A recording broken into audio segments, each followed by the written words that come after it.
যিসকল লোকে প্ৰেমত পৰি বিবাহ পাশত আবদ্ধ হৈছে তেখেতলোকক এটা কথা সুধো দেই। বেলেগৰ কথা নকওঁ বাৰু, মই মোৰ হাজবেণ্ডৰ কথাই কৈছোঁ।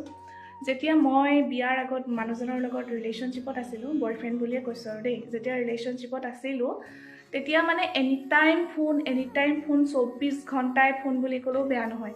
খাওঁতে ফোন, শুওঁতে ফোন, ক'ৰবাত গ'লেও ফোন, মানে দিনে ৰাতিয়ে কিমান যে নানান মানে কথা ওলাই, কথা কেতিয়াও অন্ত নপৰে, মানে এনি টাইম ফোন কলত বিজি।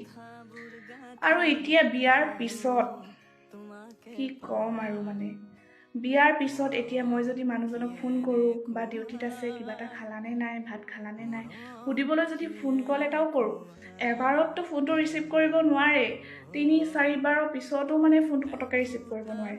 আৰু যেতিয়া ফোনটো ৰিচিভ কৰে, মোৰ ফোনটো কিয় ৰিচিভ কৰা নাছিলা, তেতিয়া কি কয় জানেনে? মই বিজি আছিলোঁ, মোৰ টাইমেই নাই, তুমিচোন জানাই, তেনেকৈ বুলি কয়। মই এটা কথা বুজি পোৱা নাই, আগতেতো কামটো একেই আছিলে, জবটো একেই আছিলে, টাইমিংবিলাকতো একেই আছিলে, তেতিয়া ইমান অজস্ৰ সময় মোৰ কাৰণে কৰিব নালাগিছিলে বাৰু। এতিয়া যে বিয়াৰ পাছত অট'মেটিক মোৰ কাৰণে টাইম নোলোৱা হৈ থাকিলে। আপোনালোকৰ লগতো তেনেকুৱা হৈছে নি বাৰু? কমেণ্ট কৰি জনাবচোন দেই।